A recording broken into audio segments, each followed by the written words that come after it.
मोहब्बत किया, बीवी का चेहरा देखा है तो आपका नफ्स खुश हो जाएगा, और माँ बाप का चेहरा मोहब्बत से देखा है तो हज मकबूल का सवाब मिल जाएगा। जोर से बोले सुभान अल्लाह। यह है माँ बाप, इससे बड़ी अजमत और क्या होगी।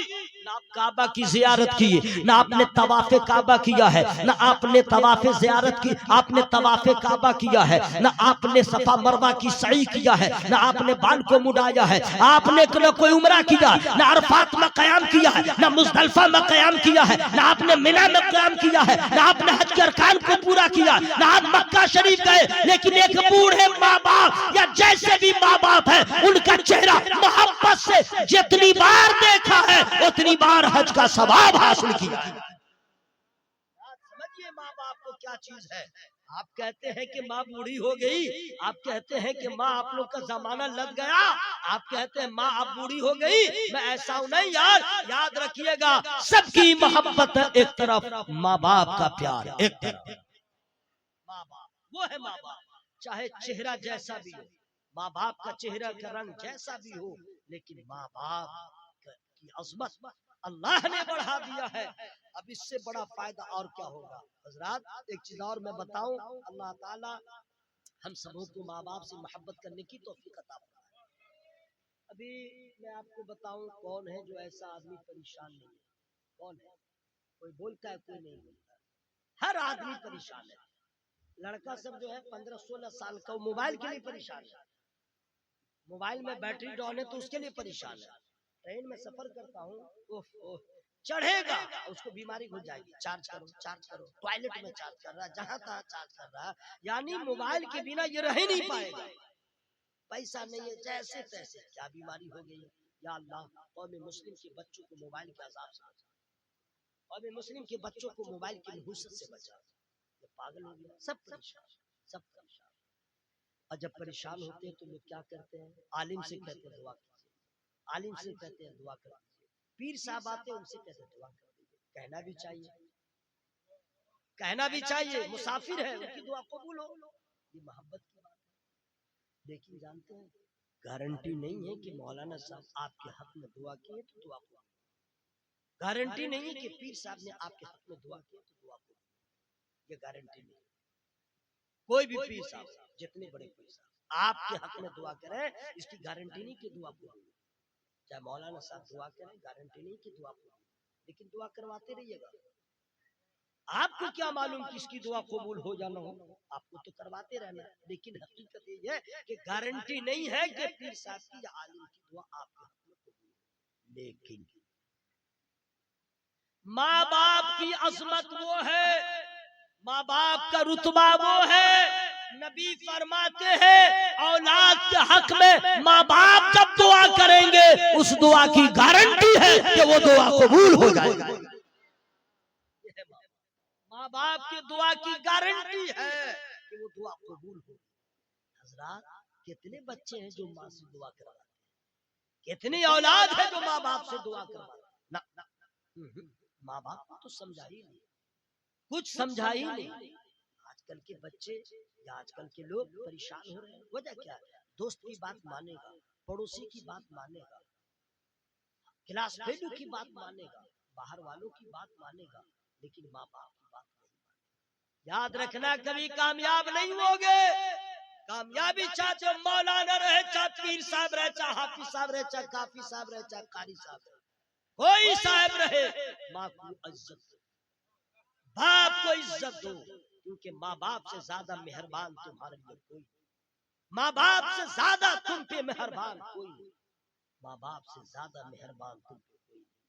अरे माँ वो बाप है जो भूखा रह के खिलाने का जज्बा, माँ बाप वो है जो खुद भूखा रहे, झूठ भी बोल दे मुझे भूख नहीं, और अपनी औलाद को खिलाए। माँ बाप से मोहब्बत करो, माँ बाप से प्यार करो। और अगर आपने माँ बाप की नाफरमानी किया है तो सुन लीजिए, एक हदीस से पाक सुना दे रहा हूं। कहते हैं लोग परेशान हैं, आपको मालूम है, आपको मालूम है माँ बाप की इज्जत क्या है, माँ बाप की खिदमत क्या है। अगर आपने सिर्फ माँ बाप की खिदमत कर लिया, माँ बाप का एहतराम कर लिया, माँ बाप की इज्जत कर लिया, खुदा ने कबूल कर लिया, यही अमल आपके लिए जन्नत में जाने के लिए काफी हो जाए। आप समझते क्या है? आप जानते हैं कुरान कहता है आज तो लोग ऐसे ऐसे हैं माँ बाप के सामने चिल्ला के बोलते हैं ला हौला वला कुव्वता इल्ला बिल्लाह। माँ के सामने बाप के सामने जोर से बोलना गुनाह, जोर से तेज आवाज में ऊंची आवाज में बोलना गुनाह। सुन लो लड़कों, माँ बाप के सामने तेज बोलना कुरान ने तो उफ कहने पे मना किया। उफ उफ उफ जानते हैं किसको कहते हैं? उफ़्फ़ि वला तनहरहुमा, कुरान ने उफ कहने पे मना किया। उफ जानते हैं किसको कहते हैं? आप लोग जानते हैं। जैसे हम लोग बातचीत कर रहे हैं, अब मैं तो जा रहा था दाल खाना, लेकिन उफ उफ कहते हैं, उफ आया ना, उफ बात कर रहे थे खाना तो खा रहे, बच्चा जिद कर रहा है, अरे भाई तुम समझ जाओ, उफ कहते हैं। ये उफ कहना माँ बाप को मना। जोर से बोलो भाई सुभान अल्लाह। उफ कहना मना, यानी माँ बाप जो बोले उफ कब कहते हैं? जब बात आपको नामंजूर हो, नापसंद हो, तब न कहते उफ उसको छोड़ो। नहीं, ये उफ कहना मना। जोर से बोलना जायज कैसे होगा? माँ को झिड़कना कैसे जायज होगा? बाप के सामने चिल्लाना कैसे जायज होगा? मैं तो कहता हूँ जो अपने माँ बाप का वफादार नहीं होता है वो नबी का वफादार नहीं होता है, वो कहीं भी कामयाब नहीं होता है। इसलिए बेहतर है, जरूरी है अपने माँ बाप के वफादार हो जाओ, नबी का एहसान हो जाए। एक हदीस से पाक सुना दे रहा हूँ, लेकिन एक बात है जो मैं बता दे रहा हूँ, लड़का हो या लड़की, माँ बाप को राजी करना बहुत जरूरी है। माँ बाप नाराज होंगे तो नबी नाराज हो जाएगा, नबी जिससे नाराज होंगे अल्लाह उससे नाराज होगा। हजरत मैं जरा रुक रुक के इसलिए तकरीर कर रहा हूँ कि डायरेक्ट तकरीर होती है ना तो लोगों को जोश आ जाता है, लेकिन समझते कुछ नहीं। मैं जरा सा रुक रुक के कहता हूँ ताकि आपके समझ में बात आ जाए, मैं इसलिए जरा सा रुक रुक के कह रहा हूँ। सुनिए, माँ बाप राजी तो आपसे अल्लाह भी राजी, माँ बाप नाराज अल्लाह उसके रसूल भी आपसे नाराज। ये तो बेटा का हुक्म, बेटी क्या करेगी? बेटी बेटी का मसला है, जब तक कमारी है माँ बाप को राजी करे, माँ बाप के खुशी का ख्याल रखे, लेकिन जब शादी हो जाए तो माँ बाप के हुक्म पर भी अपने शौहर के हुक्म को तरजीह दी। शादी के बाद उसका कानून बदल गया, अब वो औरत कामयाबी चाहती है तो अपने शौहर को राजी रखे, अपने शौहर को राजी रखे। लेकिन लड़का शादी से पहले या शादी के बाद अपने माँ बाप को राजी रखे। बोला इंशाअल्लाह। अब आइए, जो लोग अपने माँ बाप, अच्छा जीते जी तो लोग अपने माँ बाप की खिदमत करते ही है, लाजे शर्मे जैसे भी हो, इंतकाल के बाद क्या करते हैं? तीजा करते हैं, चहारुम करते हैं, 20वां करते हैं, 40वां करते हैं, उसके बाद बरसी कर लिया, उसके बाद लगा हज कर लिया, फिर कहा कि नहीं मामला खत्म। यही ना होता है भाई, अब खत्म, माँ बन गई, बाप बन गए, पास्ट टेंस यानी माजी बन गए, अब वो कोई थे मेरे माँ बाप, खत्म। लेकिन हकीकत ये है, मोहब्बत का मतलब ये है कि जैसे जीते जी मोहब्बत कर रहे थे, मरने के बाद भी मोहब्बत कर। जोर से बोले सुभान अल्लाह। मरने के बाद भी मोहब्बत करे। आपके माँ बाप इंतजार करते रहते हैं कब मेरा बेटा मोहब्बत का तोहफा भेजेगा, ये साले सवाब करेगा, नेकियों करके दुआओं का तोहफा भेजेगा। लेकिन बेटा समझता है कि मेरे माँ बाप मर गए, ऐसा नहीं है, कभी उनके कब्र की ज़ियारत कर ले। आइए, माँ बाप का रुतबा जीते जी जरा मरने के बाद कितना हाई पावर में है उसको आप सुन लीजिए। अल्लाह ताला इस मोहब्बत भरी महफिल को कबूल फरमा ले। हजरत मैं इतना खुश हो रहा हूँ इसलिए कि इतना अच्छा सलीके का मजमा जलसों में मैं देखता हूँ ना, इधर से उधर, इधर से उधर, इधर से उधर, मोहब्बत से सुन रहे हैं। सुनिए, नबी फरमाते हैं कि जो बेटा जुमा के दिन अपने माँ बाप के कब्रों की जियारत को गया और जाने के बाद वहां सूरह यासीन शरीफ पढ़ दिया और माँ बाप के रूह को बख्श दिया, तो इनाम क्या मिलते हैं जानते हैं? नबी फरमाते हैं माँ बाप की भी मगफिरत हो गई, पढ़ने वाले बेटा की भी मगफिरत हो गई। जुमा के दिन जो बेटा अपने माँ बाप के कब्र पे जाके पढ़ दिया, कोई जाता है?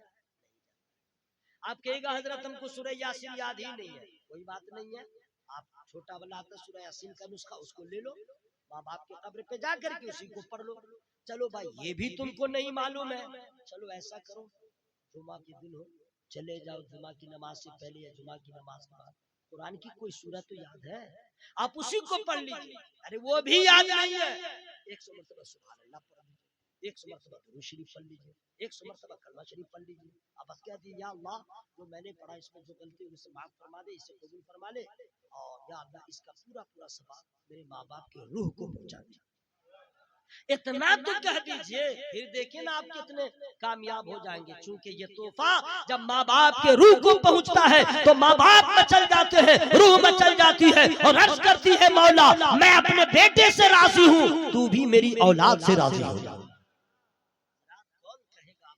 बड़े बड़े जलसों में इस तरह बोलने से न लोग सुनते हैं न बताते हैं। इस महफिल को अल्लाह सलामत रखे, कब्रिस्तान जाया करें।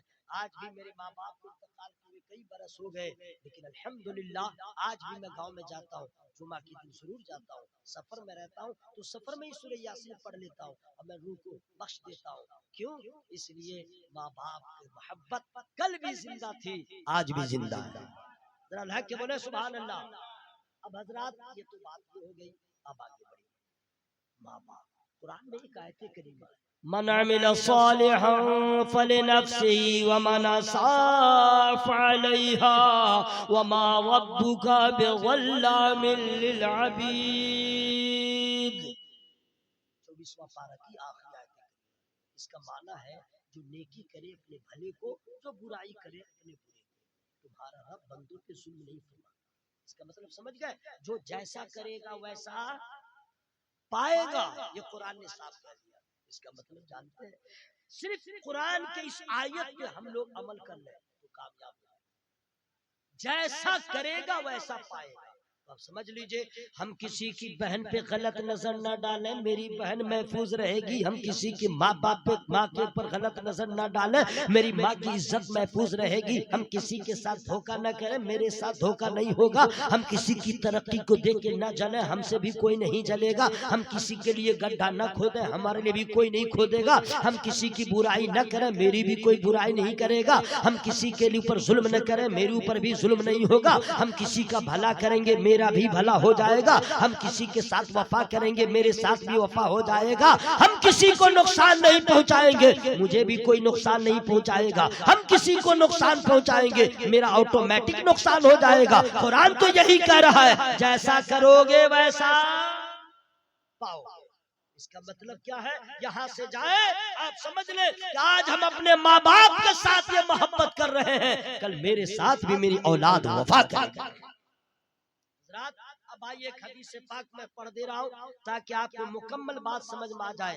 सुभान अल्लाह सुभान अल्लाह, माँ की अजमत क्या है। चलिए नबी की बारगाह में चलते हैं, एक तोहफा वहां से ला करके आप तक हम पेश करते हैं। लेकिन जिनको अल्लाह ने सीने में ताकत दिया है, लजाते शर्माते नहीं है नेक काम में, वो लोग जोर से बोले सुभान अल्लाह सुभान अल्लाह। देखिए, खड़ा खड़ा पानी पीने में शर्माना चाहिए, खड़ा खड़ा पेशाब करने में तो लजाना शर्माना दोनों चाहिए। खड़ा खड़ा पेशाब करता है तो आदमी कल जो है खड़ा खड़ा पैखाना भी न कहीं शुरू कर दे। ला हौला वला कुव्वता इल्ला बिल्लाहिल अज़ीम, ये इस्लामी तरीका नहीं है।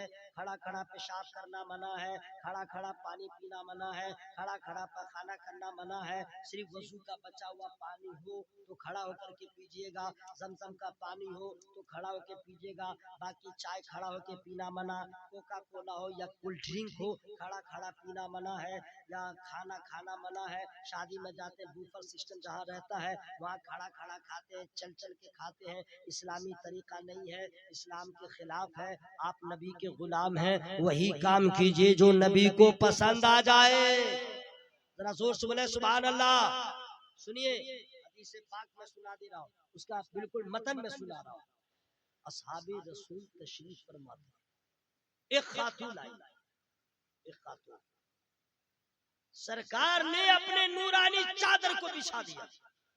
देखिए ये जगह थी सुभान अल्लाह कहने, सरकार की नूरानी चादर। अरे वाह, अजीब है भाई। अभी आपको सरकार गौसे बंगाला के मजार की चादर का टुकड़ा मिल जाए, मुझे वहां के चादर का टुकड़ा मिला है। अगर किसी को आला हज़रत सरकार के मजार का टुकड़ा मिल जाए तो घर में ले जाके इतनी खुशबू लगा देंगे। सही बोल रहा है कि नहीं भाई? यहाँ तो सरकार ने अपने नूरानी चादर को बिछाया, और उस चादर की अहमियत आप क्या जाने। जब सैयदा के चादर का कोई जवाब नहीं है, रसूलुल्लाह के चादर का क्या जवाब होगा। सुभान अल्लाह। सरकार ने अपनी चादर बिछा दी, एक खातून जब आई और उस चादर नूरानी चादर पे सरकार ने उनको बैठाया, उस खातून को नबी ने बैठाया, बातचीत हुई। पैगाम ले लो मेरे भाई, ले लो, तकरीर खत्म, बस यही पैगाम ले लो, एक आदमी भी अमल कर लो मेरे दोस्त, खुदा की कसम कामयाब हो। सरकार ने नूरानी चादर बिछाया, उस पे खातून को बैठाया, बातचीत हुई, फिर उनको रुखसत किया। असहाबे किराम तशरीफ पूछ लिया, या रसूल अल्लाह, मेरे माँ बाप सब आप पे कुर्बान हो, हुजूर ये कौन सी खातून है जिसके लिए नबी ने इतना इंतजाम किया, जिसके लिए नबी ने इतना इंतजाम किया, आखिर ये खातून है कौन। बस जवाब सुन लो, जवाब सुन लो। नबी फरमाते हैं यह हमारी रजाई माँ हलीमा है, यह हमारी रजाई माँ, दूध पिलाने वाली माँ, जन्म देने वाली माँ सैयदा आमना है, ये दूध पिलाने वाली माँ है, पैदा नहीं किया है, सिर्फ दूध पिलाया है। नबी ने बता दिया जब दूध पिलाने वाली माँ का ये आलम है, तो जिसने पैदा किया है उस माँ के रुतबे का आलम क्या होगा। ये है नबी ने बताया माँ बाप की इज्जत क्या है, माँ बाप का मकाम क्या है। कभी भी माँ नीचे रहे बेटा ऊपर न बैठे, कभी बाप नीचे रहे बेटा कुर्सी पे न बैठे, ये है अदब। कभी भी माँ बाप के सामने जोर से न बोलो, खुदा की कसम बहुत पछताओगे माँ बाप के इंतकाल के बाद, जब तुम्हारी औलाद तुम्हारे साथ जूता दिखाएगी और तुमने अपनी औलाद के सामने अपने माँ बाप का एहतराम किया है, तो तुम्हारा बच्चा सब सबक देख रहा है और सुन रहा है, माहौल देख रहा है, कल वो भी बच्चा तेरे कदमों के जूतियों को सीधी करती नजर आएगा। भाइयों, माँ बाप अब आइए, क्योंकि आप लोगों ने खाना नहीं खाया है इसका भी मुझे ख्याल है, और माशाल्लाह मैं जितनी देर 2 घंटे में बोलता जल्दी जल्दी में बोल रहा हूँ, सुन रहे हैं बहुत अच्छा, अल्लाह ताला आप लोग को सलामत रखे। मैं 4 मिसरे पढ़ दे रहा हूँ, 2 मिसरे, हाँ ठीक है, 2 मिसरे ठीक है, मैं पढ़ दे रहा हूँ ताकि इसमें भी एक सबक है, और मैं तो बता ही दूंगा। मेरे सरकार ही के आने से,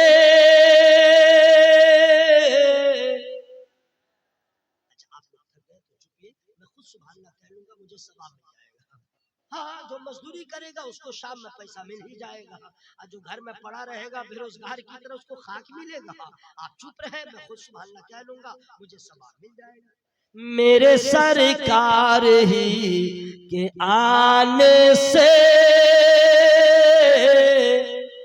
तीरगी छट गई जमाने से, सरफराजी कदम को चूमेगी, सरफराजी कदम को चूमेगी,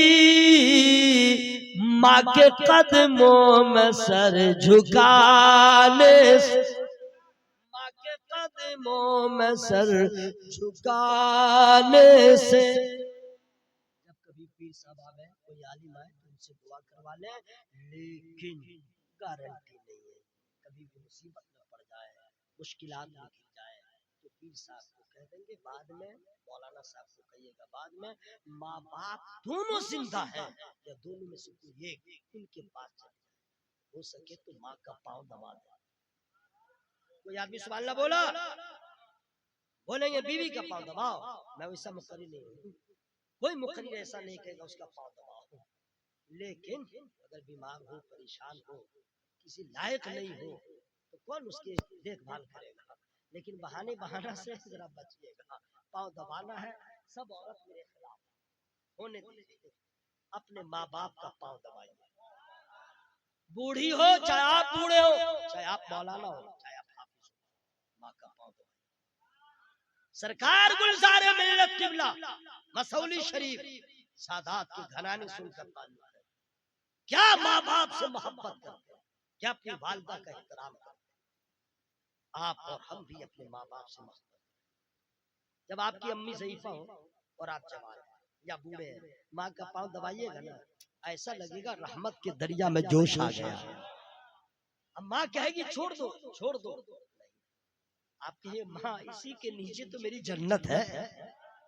उसके बाद मैं सब तरीका बता दे रहा हूँ, कीजिएगा क्या कि देखिएगा काम नहीं बनना, बहुत फंसा हूँ, समझ गए, इसी की दुआ काम नहीं आ रही है, तो माँ का पाँव दबाइए, बाप है तो बाप का भी पाँव दबाइए, पाँव दबाते रहिए। तो माँ बाप पूछेंगे क्या हाल है बाबू, ठीक ठाक है, तब आप कहिए वह ठीक रहेगा, अम्मा ये हाल है, अब्बा ये हाल है, सब परेशानी बता दीजिए, समझ गए। तो बाप कहेगा अच्छा ठीक है हो जाएगा ठीक ठाक। अम्मा क्या करेगी, बस स्टार्ट, बगैर तमहीद के स्टार्ट, या अल्लाह मेरे बच्चे की दूर हो जाए, मेरे बच्चे की परेशानी दूर हो जाए, मेरे बच्चे का सब स्टार्ट हो गई है ना भाई, ऐसा होता है कि नहीं भाई। अब वहां पे कहिए अब्बा अम्मा, पाँव दबाते रहिए ताकि दरिया जोश पे रहे। उसके बाद कहिए अम्मा आप दुआ कर दीजिए, अब्बा आप दुआ कर। माँ बाप ने दिल से दुआ कर दिया, नबी ने फरमाया गारंटी है तुम्हारी दुआ कबूल हो जाएगी। जरा जोर से बोले सुभान अल्लाह। कोई भी पीर साहब हो, मौलाना साहब हो, हाफिज साहब हो, कोई खन्ने साहब हो, जमींदार हो चाहे गरीब हो, अपने माँ बाप की खिदमत करके अपने माँ बाप से दुआएं ले ले, इंशाअल्लाह नबी भी राजी हो जाएंगे, अल्लाह ताला भी राजी हो जाएंगे। इस पे अमल कीजिएगा। मैं मेरी वालिदा जब हयात से थी, मैं कभी भी जलसे में जाता, कहीं परेशानी में गिर जाता, मैं फोन करके कहता माँ या